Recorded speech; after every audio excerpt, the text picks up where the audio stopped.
Okay, great. Thank you, Liz. I'll call the meeting to order. Good morning, everyone. It's 8:34, and we'll have a roll call. Yes, sir. Secretary Halverson is absent. Vice Chairman Harrigan? Here. Thank you. Member Holmes? Here. Good morning. Thank you. Chairman Lewis? Here. Thank you. Member Martell? He's still absent. Maybe joining us. Member Siegel? Also absent. Member Sutherland? Here. All right, we do have 4, so we have a quorum. Thank you for the 3 of you for being here. It's good to see you all this morning. I'm very much looking forward to being in person. But until then, it's nice to see you today. Okay, are there any modifications to the agenda? Hearing none, I'll ask for a motion to approve the agenda. So moved. Second. Thank you, Dr. Harrigan. Second, Board Member Holmes, thank you. Any discussion? All those in favor say aye. Aye. Aye. Aye. Opposed? Okay, thank you. The agenda is approved. This is the time and place now for people to speak to the board on things not on the agenda. If you'd like to speak to the board, please raise your hand or notify us at any one of our sites. This is the time. Liz, do we have any public comment? I have none submitted in advance, nothing in the chat. At our resource centers, does anyone there have any members of the public or staff members who have public comment? Okay, hearing none, I'll close public comment and move to our financial update. Go ahead, Liz. All right. Liz, do you want to review again the thing about having your camera on the entire time? Because not everybody was present. Oh, yes, good point. So this is especially for our site broadcast, since we are now back to broadcasting these board meetings at our Pivot Charter School Resource Centers as required. It was a requirement that went into effect in early 2020, so we only had it for a very short time before COVID happened, and then we had all the flexibilities allowed. But now we're back to broadcasting. So I just wanted to note, especially at our resource centers, if you just have a camera that's on and showing an empty room because no one is there, you don't have to leave it on. As well as board members, if you need to turn your camera off for something, that's totally acceptable. Not required to have your camera on for the whole meeting, but just to be able to participate via two-way teleconference, it's okay if it's just a phone or audio. All right, so diving into the financial update. I know the last time we did a financial update was in August, so it's been a few months, and we have a lot more finality on the fiscal year that had ended, as well as more of the expense side forecast and revenue side forecast for our current budget year. So we'll talk about all those things. Starting off with the fiscal year that had ended on June 30th, the 21-22 fiscal year.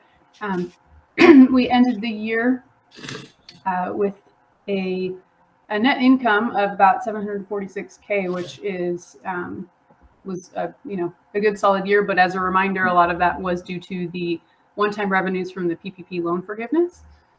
So without that, it was closer to a break-even year with a slightly negative operating income. But we had resolved those kind of structural issues to come very close to a break-even year. By site, the last time we had presented at the beginning of the fiscal year close to the unaudited actuals reports that were submitted in September, there were some changes. As you know, every year there are some fluctuations in final costs, as well as decisions for deferring revenue. As you know, we have many funding sources that are one-time but multi-year, and they keep increasing in number. We now have more of them. So just kind of, keeping an eye on those, making sure that we're allocating them appropriately over multiple fiscal years. Sometimes that changes the revenue side without changing the expense side, depending on which year we recognize revenues in. So some of those are the factors that have accounted for some of the changes between the last time we presented and then the final unaudited actuals reports, particularly at North Bay.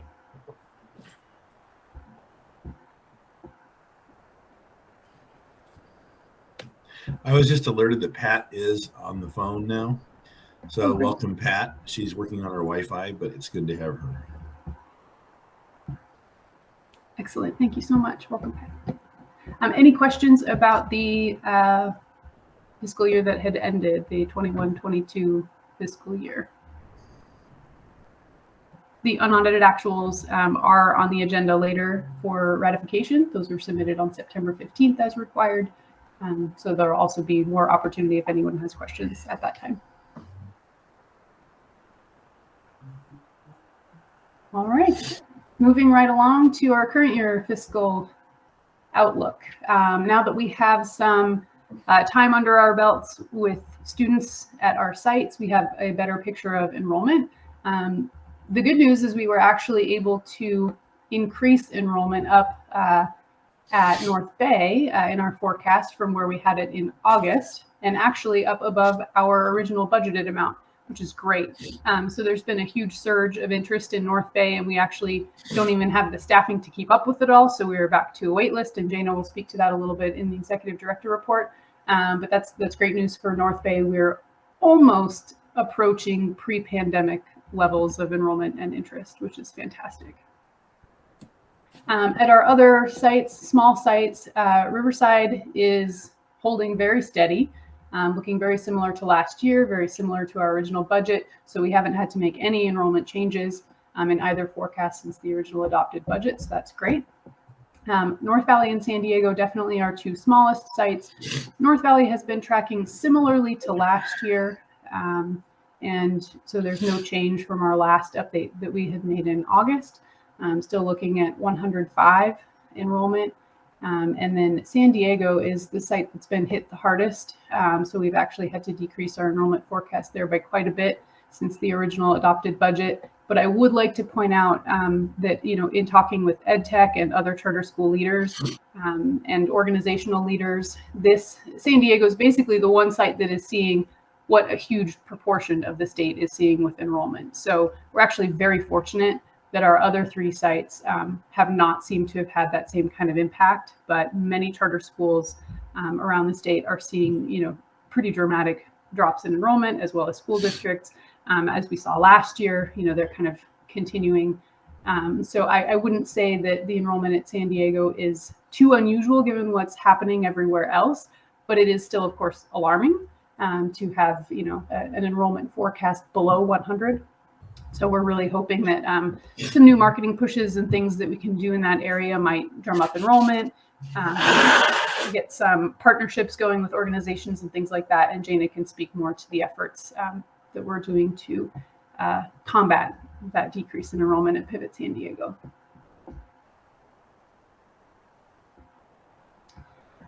When we take a look at the impact of the enrollment on the budget forecast, there is, you know, this significant drop here, but it is counterbalanced by the increase in the state budget. There's still a lot of sort of pandemic-related funding and one-time funding targeted towards learning loss and combating decreases in student learning and enrollment and all kinds of things like that for schools. So it is balanced out quite a bit. And then we've had some changes to our compensation and benefits forecast, partially due to not having some positions filled at the beginning of the year, which Jana will also speak to staffing. We have been able to hire most positions by now, but we still have a few that we're hiring for. So overall, the forecast is looking to be just about break even, despite some of the struggles that we've had with staffing and enrollment. I'd call that really good budgeting. Thank you. And planning. Good job. As we look at the breakout by site, you'll see that North Bay has gone up a little bit, still in it's kind of the same range. Most sites are projecting a, you know, mild surplus, a slight positive operating income, while San Diego, as we know, with having to decrease the enrollment forecast as much as we have, is the one site that's seeing a negative operating income that is not just, you know, really close to break even. It's a little bit more than that. So we will definitely be, you know, working on some plans to address that and also make sure that we're leveraging the fact that many of our staff are pivot wide. And, we can kind of utilize the extra enrollment at North Bay to kind of make sure that organization-wide our enrollment is still, healthy and that staffing is appropriate for the organization as a whole. Any questions so far?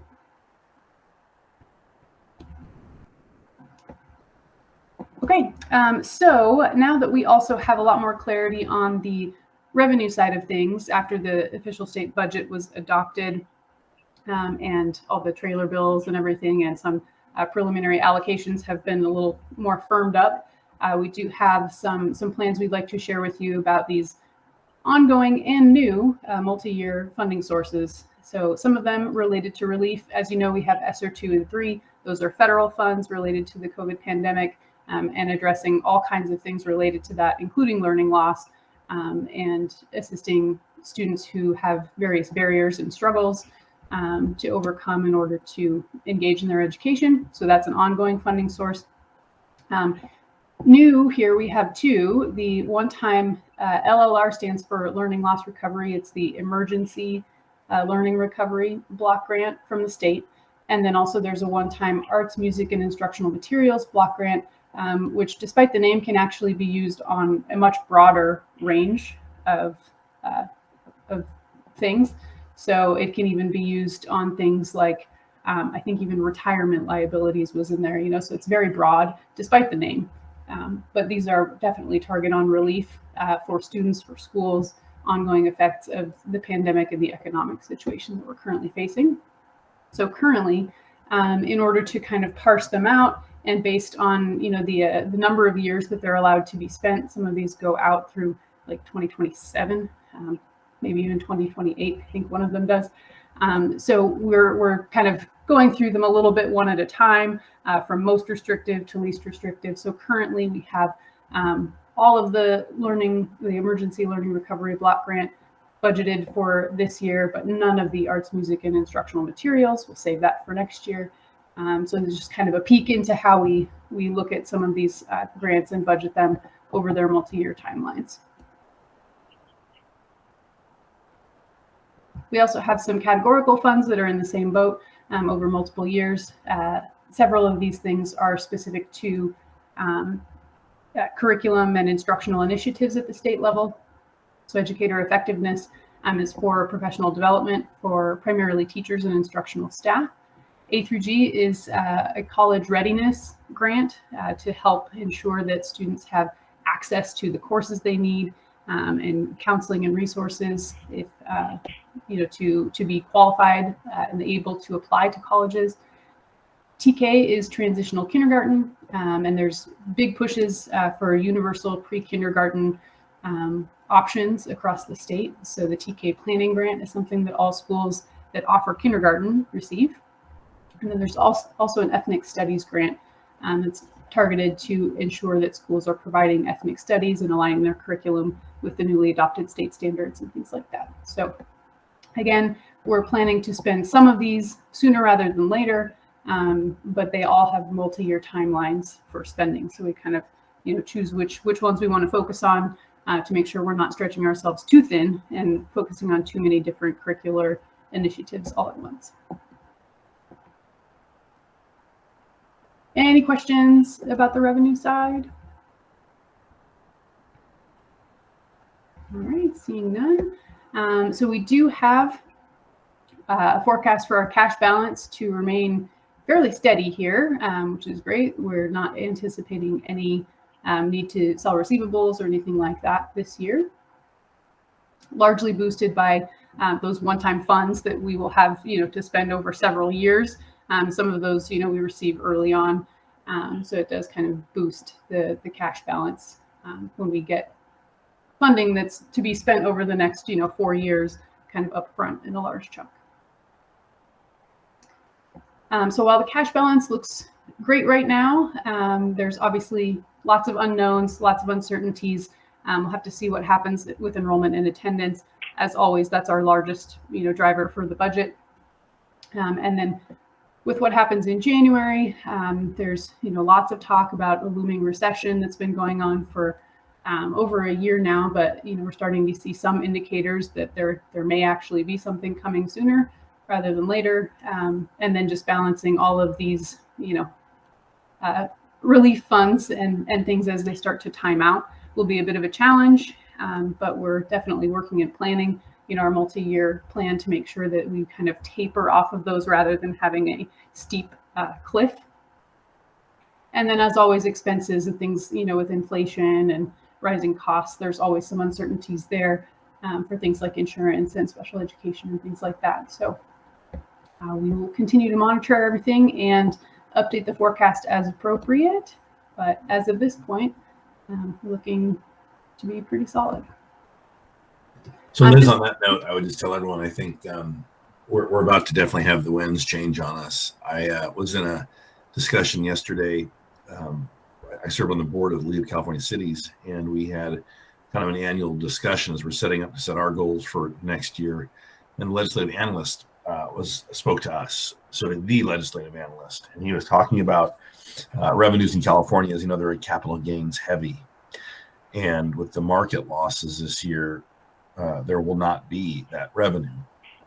And so he was suggesting that the budget will look a whole lot different, and that you really want to get your lobbyists ready and your interest groups ready because the knives will be out. So I think it's something, and that makes sense to me. No one has made any money in the market in this year, and so you won't have the capital gains taxes. As a matter of fact, revenues were $7 billion this month.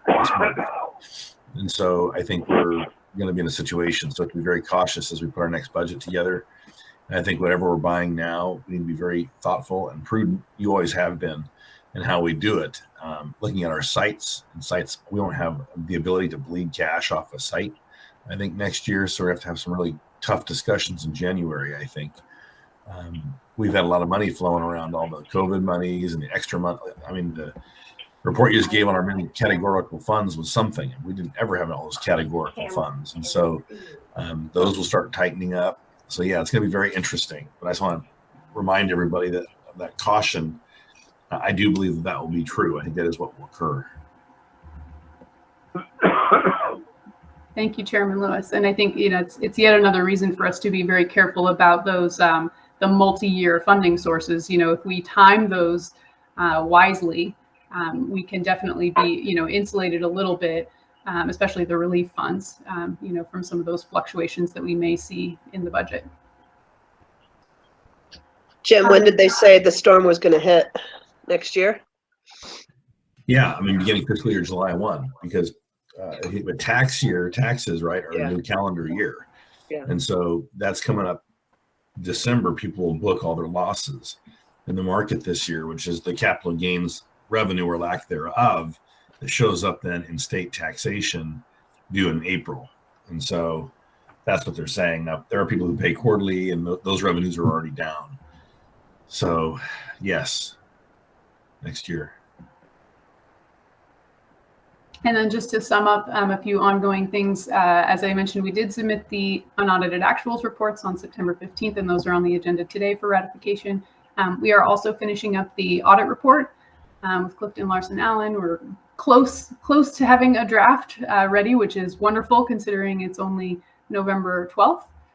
We've been shooting for November 15th as our audit draft due date, so that we have a full month to review and discuss and ask any questions and have any follow-up if needed with you all, which has been great. So we've been very happy with Clifton Larson Allen in our second year of auditing with them.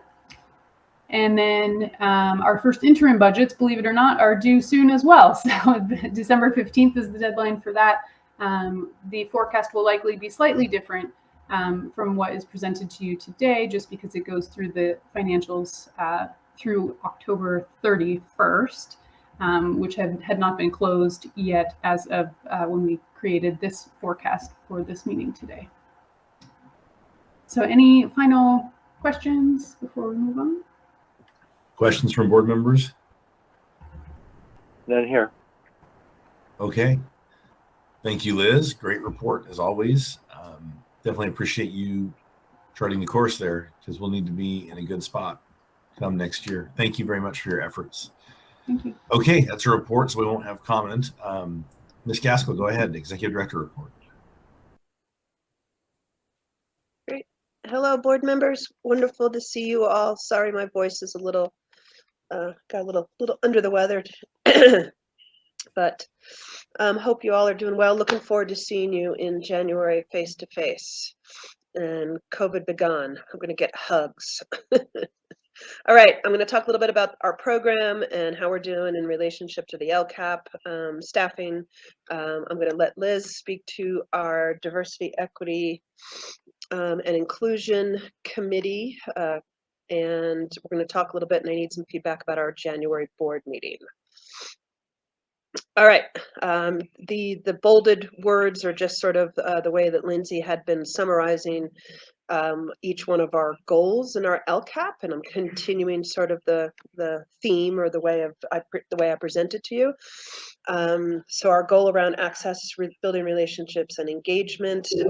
I think our new work from home policies, where the teachers have the ability, if everything is going well, to work from home 2 days a week and deliver their online workshops from home. I think it's working well. It's sort of the best of both worlds of what they said when we did all of the surveys last year was what made it work for everybody during the pandemic. Our kids actually didn't go backwards, academically speaking, during the pandemic. Like many people, we're talking about learning loss, and that's in air quotes. Our kids either maintained or went forward in most cases. So I think that's continuing to work well. They said that when they work from home, they were able to spend a lot more time on their individual caseloads and spend time with kids.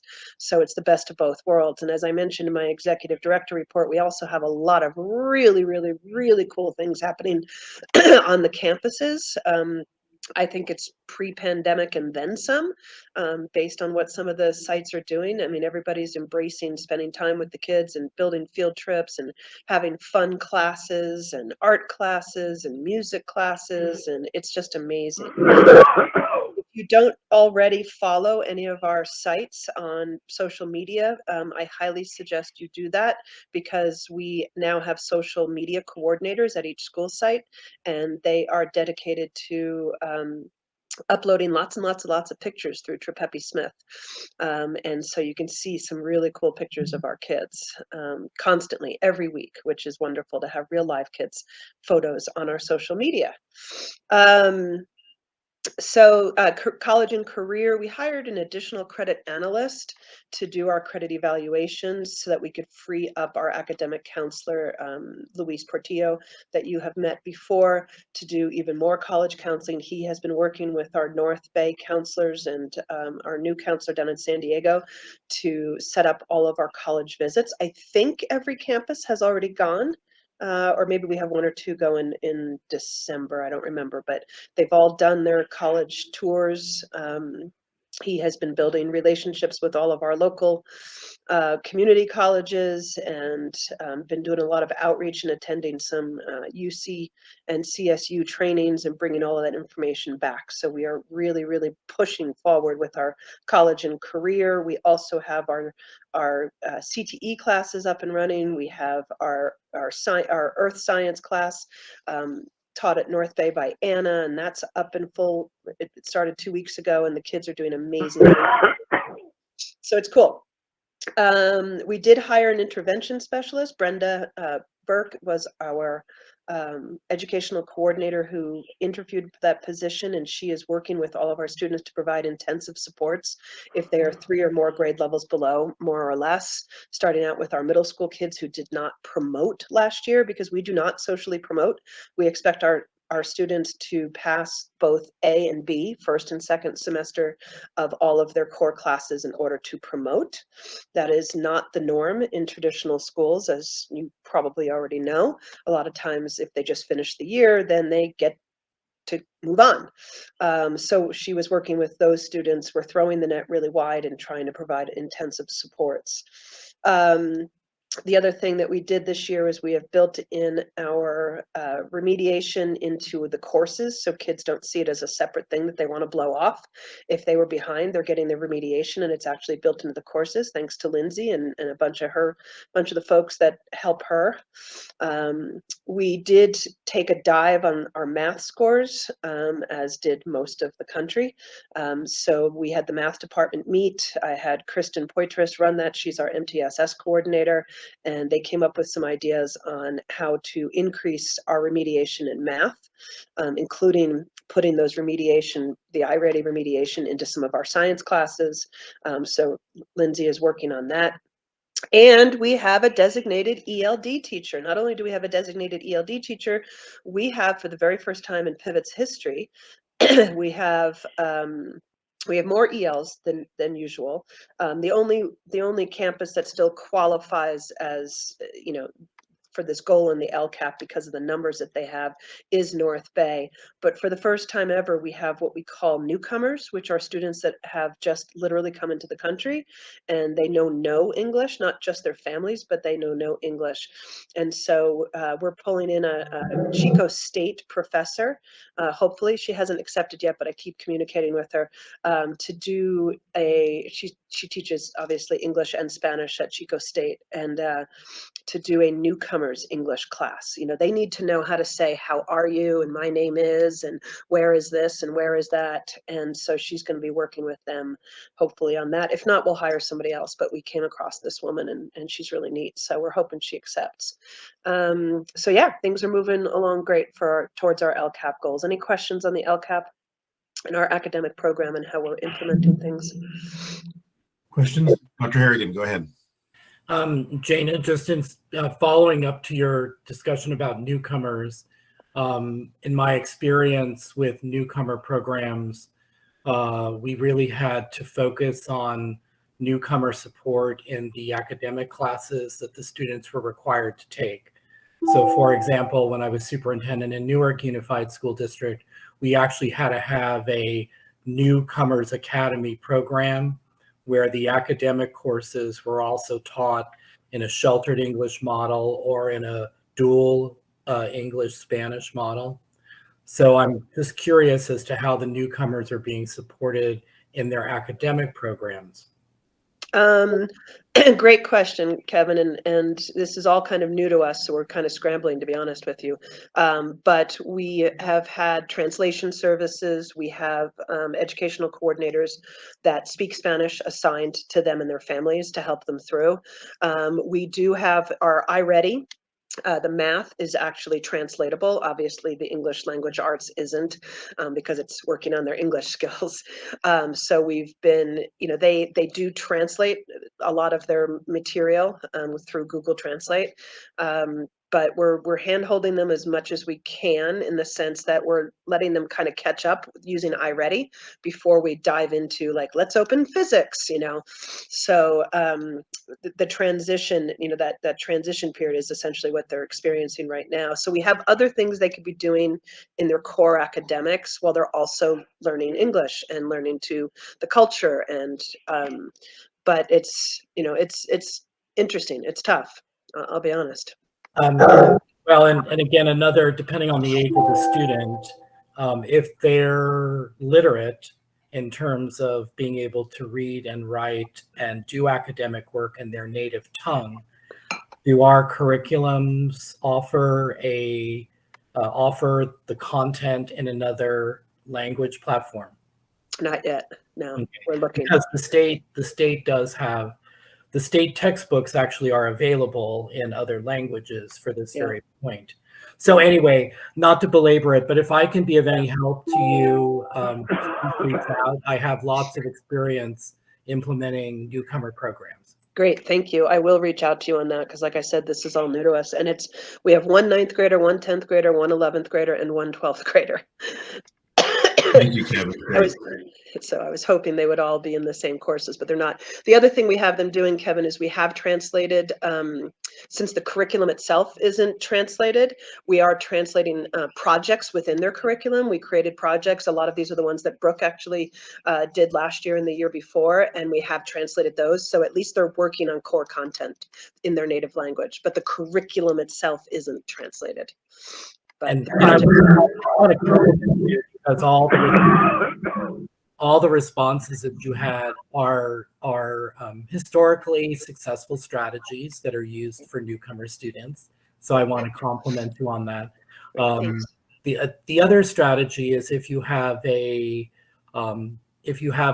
consistently academically successful bilingual student who can be their buddy or partner, Yeah, that's great. without burdening that other student too much, but or having a student bilingual tutor that the student can meet with on the academic content in addition to their direct instruction is another really nice strategy. That's awesome. I don't know why we hadn't thought of that, but we hadn't. So thank you, Kevin. That's a great idea.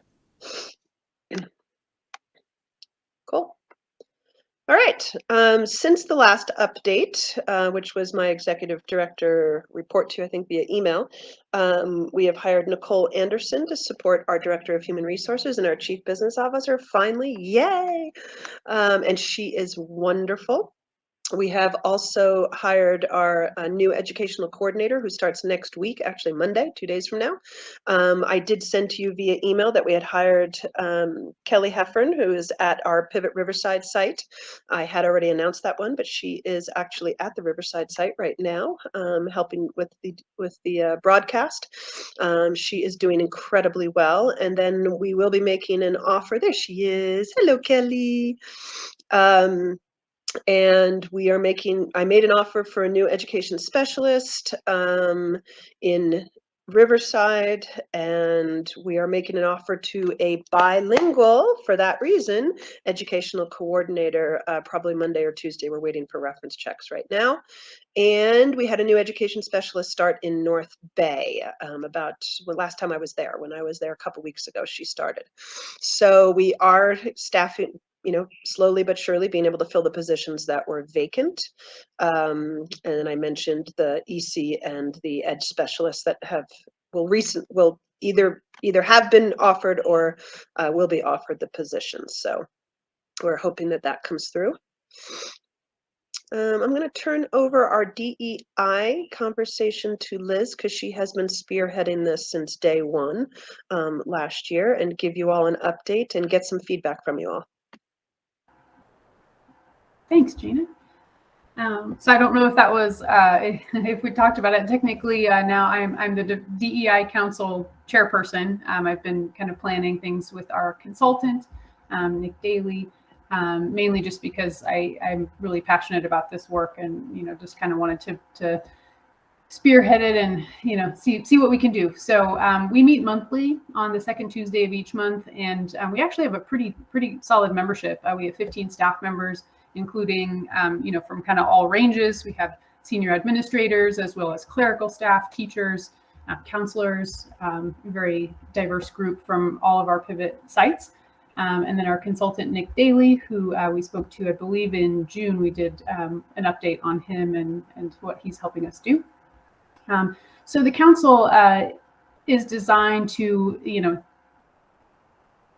assess data, gather data, develop projects, look for ways that, students, staff, families can be included, and that we can, amplify voices that may not be being heard, and just, trying to figure out how to, any way to improve our organization. So we've talked about things like hiring and job descriptions, our job postings, social media, and then also just the individual work. I know Jana put here just being, but how to be a better person overall on an individual level and do that individual work to be sure that we are promoting and advocating for equity and inclusion and celebrating diversity. So in the past, there had been some board member interest in kind of joining in some of these projects, or so that was a question that Jana had posed here. As of board members who are interested, just kind of, getting some information about in what capacity you would like to participate.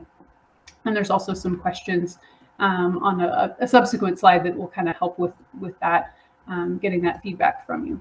But before we go there, I wanted to highlight the DEI Council did develop its own little mission statement. And the part that's not on here, I'll just read to you really quick. It says the Diversity, Equity, and Inclusion Council works to create a pivot that centers on equity and justice, where all individuals value and honor each other, and where policies, environments, and resources ensure everyone can fully participate and reach their utmost potential. We empower our community through 5 pivot points, and that's what these are. These are the 5 pivot points that the council centers on. So people, inclusion, visibility, oversight, and training. So you'll see it spells out pivot. It's a nice little handy acronym. And then there's kind of, a more in-depth description about what each of those things kind of means and what work of the council is related to those topics. That's actually a terrific statement and acronym there. Thank So well done. Be a lot to live up to, but it's great work.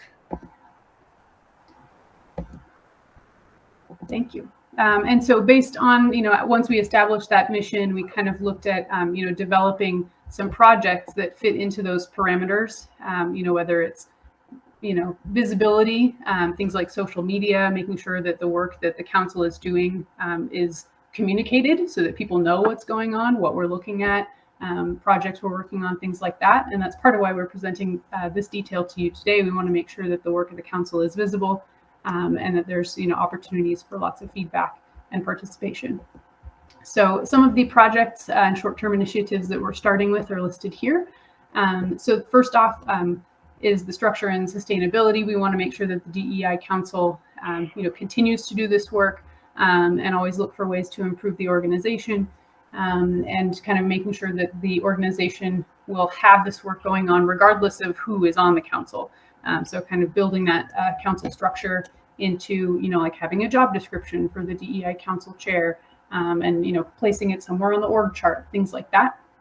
There are also several identity-based inclusion initiatives currently focusing on the LGBTQ community and people of color at Pivot. So whether that means staff, students, families. And then also language inclusion initiatives. As you heard from Jana, there's a lot of language diversity among our students and families. And so making sure that those families feel welcome and a part of the community and that they know that their voices are just as valuable regardless of what language they speak or read or write. And then training and development for all of our staff, just making sure there are opportunities to have those facilitated discussions about these topics. A lot of times people just don't, have the vocabulary and the language to discuss these things or feel comfortable discussing topics related to DEI. So just doing some training with our staff as well to make sure that everyone has, an open forum to kind of expand their awareness and knowledge in this area. So these are the kind of guided questions that Jana had presented for board member participation. There's a variety of ways that board members can participate. So maybe Jana, do you want to take this part and kind of facilitate? Sure. that? Sure. So the DEI Council meets as a whole on the second Tuesday of the month at 1 p.m. That is one way.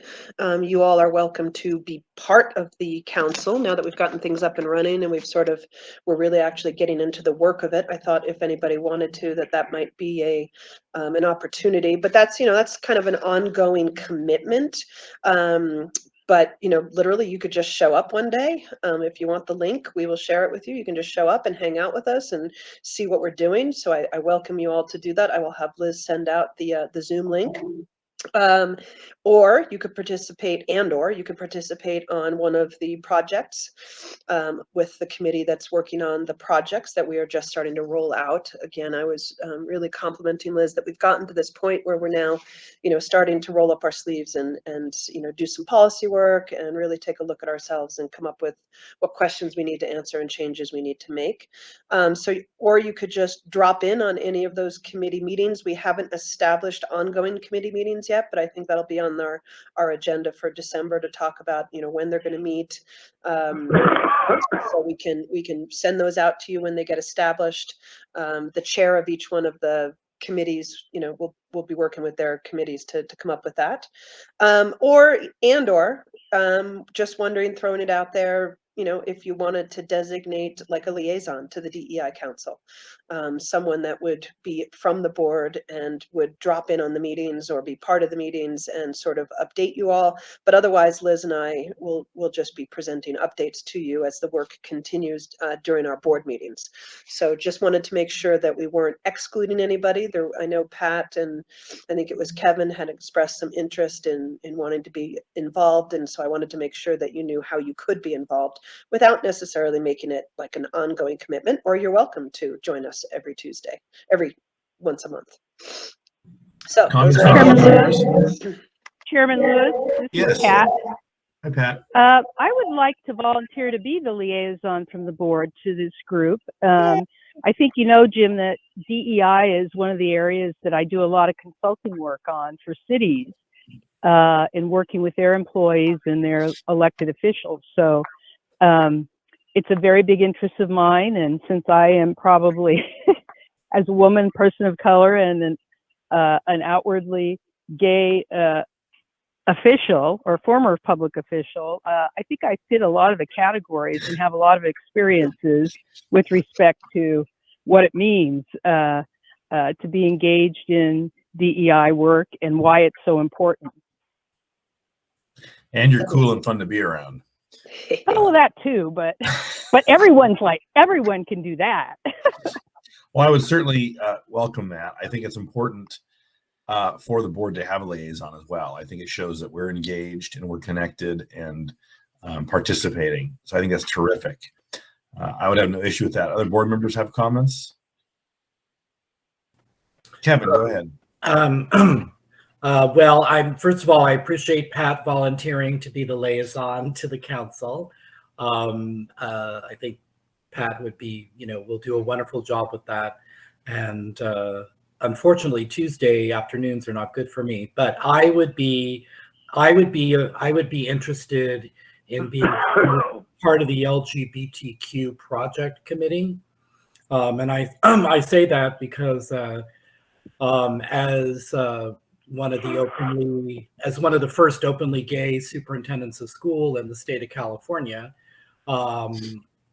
as well as having done this work in Mount Diablo Unified and Newark Unified and Oak Grove Unified School District, I'm very connected with all of the support resources for the LGBTQ community, and spent a lot of groundwork time making connections, for example, with GLSEN, the Gay and Lesbian Straight Educational Network, and other liaison committees that can provide professional development, curriculum, best practices, inclusive counseling support, critical analysis for crisis management for students at risk in these communities. So I would be happy to serve on that subcommittee.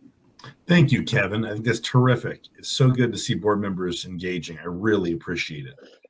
Dana, thank you for inviting us. I think this is an appropriate role for board members to be involved, and again, to show our support for these efforts. That's awesome. Thank you, Pat. Thank you, Kevin, very, very much. Look forward to having you roll So I up don't your know if it sleeves with us officially and needs to dig be in. done, but I will officially appoint Pat Martell as the liaison of the board to the DEI Council. Thank you, Pat. Yeah, thank you both. That's great. All right. Next board meeting, January 27th to 28th, in person in Sonoma County. Looking forward to hugs and having everybody there. Typically, we do our strategic planning on one day and we have a business meeting on the other. We have alternated that back and forth over the years. But obviously, I will be meeting with you all individually and getting your individual input so we can sort of form our meetings. But I wanted, as a whole, I wanted the board to be able to discuss what your thoughts are, get me going, because I don't even really know the questions to be asking you and where to start digging. about what we want to focus on at the January meetings. Well, one of them is a regular business meeting, but what is typically called the strategic planning meeting. So just trying to get your thoughts about that, like what things you want to focus on, what kind of data you want from us, we haven't had Lindsay do her update on academic data or our student data. Not a lot has changed on our student data, but it's something that we always bring to you so that it reminds us who we serve and why we serve them. But anyway, I'll leave it up discussion for you all. Go ahead, Dr. Harrigan. Well, I would just like to begin by saying I think we articulated very well last year the multiple data points by which the staff could present to us a very comprehensive understanding of what's going on in the organization. And I just say that I think that if we stay consistent and use those same metrics, the LCAP and reporting on LCAP progress. And remember last year we did LCAP, what's been met, what's in progress, what hasn't been, or what it's, the LCAP is really a driver for us, and we articulated that last year. So I think that, and then the financial reports, the student data reports on where different student subpopulations are in terms of achievement. But I think, Jana, we don't know, and again, I say this very respectfully, we did such a good job last year of really articulating those data points, those systems pieces, those driving documents, that why not just continue with that consistency? Yeah, absolutely. Because we had a very robust discussion in relationship to our moving forward. I think it also trains us as board members to look forward to a consistency of program documents and data points that we can and board members who are less familiar with them can become more consistently familiar with. Yep. Thank you for reaffirming that. That's exactly what, we would have done had I not asked. So I wholeheartedly agree with that. I think we have to have a grasp on the academic programmatic success of our students and how it ties back to LCAP. It was very informative for me. And that, Jana, is one of the things we hold you accountable to. I would further like to see that where that's quantifiable compared to 2019. I'd like to see who we are and how we are pre and post pandemic. And then have a strategic discussion on how are we managing, or how can we manage the opportunities we have in this new time where kids are leaving school. Public schools are really hurting in California. Are there things we can do to be different with the assets we have? So I'd like to kind of understand that a little bit. I'd like to understand, frankly, our facilities and schools. And we used to have metrics for when a school was successful, and when a school is in the yellow, and when a school is in the red. We may have one site. And so I want to talk about that and understand that because if our dollars are going to start getting tight, we can't have a site that's pulling on the organization. And so I want to understand that. Again, it's a good time to have that conversation. So those are some things in mind. And then I always love our payday is meeting and hearing from students. And it would be nice on the strategic planning day to kind of who is our pivot student again, and whether we get to meet a few or see a presentation or something from our students up there. I know it's a Saturday morning. It'll be a Friday morning, actually. So I would suggest strategic planning be first. I always like getting that out of the way, having that open discussion, and then doing the business the next day. That format has worked out well for us. But it would be great to see some students and kind of maybe see a video or a series of slides from each of our sites of what our students are doing. I think, especially since we board members haven't been together in a long time, I, for one, feel a bit disconnected. And I would love to connect with students and see what students are doing. And I would also like to have our senior staff there. I think that's important to reconnect with all of you. So, Jane, I'll leave that to you, obviously, but it would be, I think, beneficial. Those are some of my thoughts. I don't know what's the year where we say, oh, we're going to grow here and do this and do that. I don't think we're in that space. We keep wanting to do that, but I think we have to really look at making sure the organization is sized correctly, scaled correctly, I'd like to understand our staff retention. Did some of the efforts we've taken help? Have that conversation. So those are some thoughts on my mind. Other board members? I Kevin, totally Kevin? agree with you, Jim. Okay, thank you, OJ. You agree? That's good. Kevin and I may have, in our long-winded answers, covered every topic. I say it with dear affection, Kevin. No, that's Well, I great think we feedback. exhausted And yeah, I mean, we have, for example, we have 73 students on a wait list at Pivot North Bay as of this morning. 73 students. So yeah, so it is like, what do we do with them? How do we deal with this? How do we deal with the fact that there's a teacher shortage? And it would be great to have 73 students in, but we can't. We don't have the teachers for them. That's, So Janet, at the end of the day, we gave you a lot of suggestions, but as our Yeah. leader, you have to get what you need out of this for the staff and for the Sure. direction of the school. But those are some things that I think we value, that we shared with you. To my colleagues, I want to make sure it's clear. Please prioritize this date. We need to be in person. It is very important, and we all need to be present. And so I will be calling Tom. I know this date was not good for Tom a long time ago, and I'll talk to Steve. But please, please, please put these on your calendar and protect these dates. It's so important.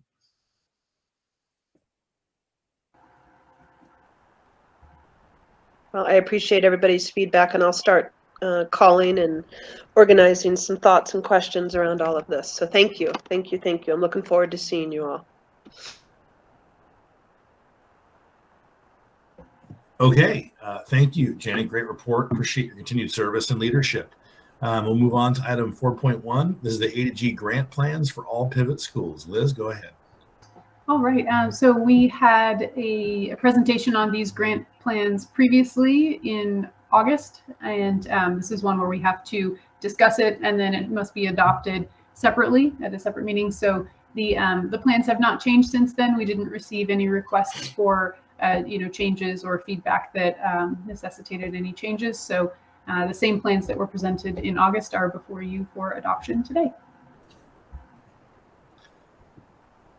Board member questions or discussion on the A to G grant plans? Okay, hearing none, I'll open it up to the public. Are there any members of the public online or at any site that would like to speak to the board regarding our A to G grant plans? Okay, hearing none, then I'll call for a motion to approve the A to G grant plans. So moved. So moved. Moved by OJ, second by Pat. Any further discussion? All those in favor say aye. Aye. Aye. Aye. Opposed? Okay, thank you. That passes. We'll move to 4.2, the Riverside County Office of Education certification of signatures. Liz. Yes, so this is an annual document that you all are familiar with at this point. Just as a reminder, this approves the authorized signers for the Riverside County Office of Education Galaxy financial system. So it authorizes Jana and myself to be the individuals who can sign off on accounts payable warrants and payroll and things like that. Okay, are there any questions of the board? No? Okay.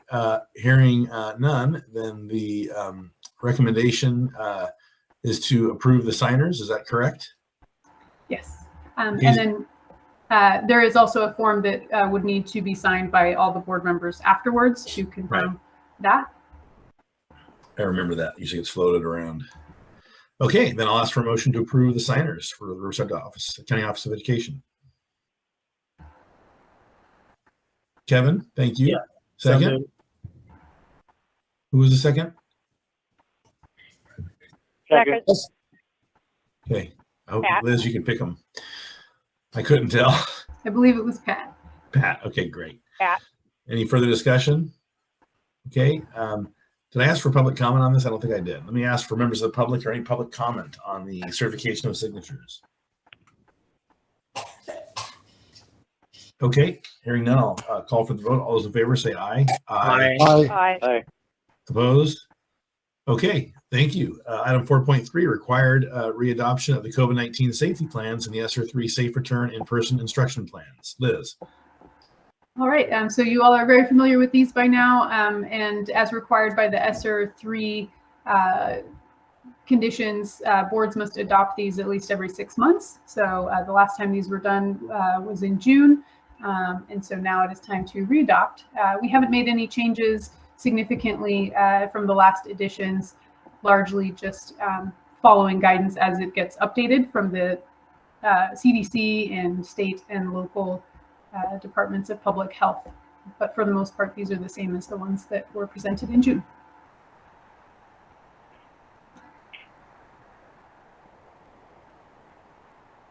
Sorry, I stepped away. Where'd my camera go? There I am. Okay, any questions or discussion from the board? No? Okay, any members of the public wish to speak on item 4.3 online or at any site? Okay, hearing none, I'll ask for a motion to approve the safety plans. So moved. So, Moved by Second. OJ, or Second. Ralph, second by OJ. Any further discussion? All those in favor say aye. Aye. Aye. aye. Opposed? Aye. Oh, thank you, Pat. Great. Okay.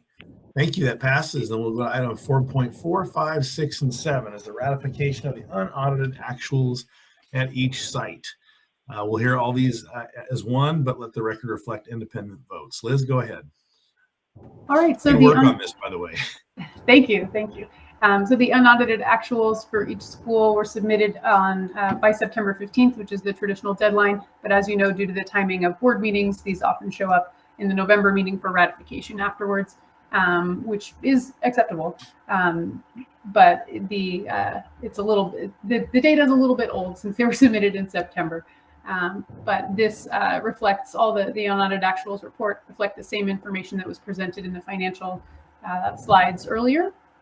And then just one caveat as well, just remember that the Riverside County Office of Education requires us to use their financial system, so the reports do look different for Riverside. The first three utilize the Charter School Alternative Form, which is provided by the state, but for Pivot Riverside, it uses the SACS software, which is a sort of a different way of presenting in a different financial system. Okay. Are there any questions or comments from board members on this? Definitely a lot of work, and appreciate the efforts and the audit. We're in good shape, and we came through this very well. I appreciate that because it's so challenging with all the different funding sources and different rules and different distances we have. So it's really a huge effort. Questions or comments from board members? Oh, okay. Are there members of the public that would like to speak on items 4.4 to 4.7? Okay, hearing none, then a motion is in order to approve items 4.4 through 4.7 are unaudited actuals. So moved. Thank you, OJ. Second. Second by Pat. Thank you. Any further discussion? Okay, the action is to ratify the unaudited actuals for all four sites. All those in favor say aye. Aye. Aye. Aye. Aye. Opposed? Okay, thank you. That passes. Great work, Liz. I know something like that's so much work and we just kind of move through it quickly, but excellent. Okay, on the consent agenda, we have minutes, check registers, ratification of our amendment with the Upward Bound School, and disposal of surplus property. Does anyone wish to pull something from the consent calendar? Okay, seeing none, are there any members of the public that would like to speak on the consent calendar? Hearing none, I'll ask for a motion to approve the consent calendar. So moved. Thank you, Pat.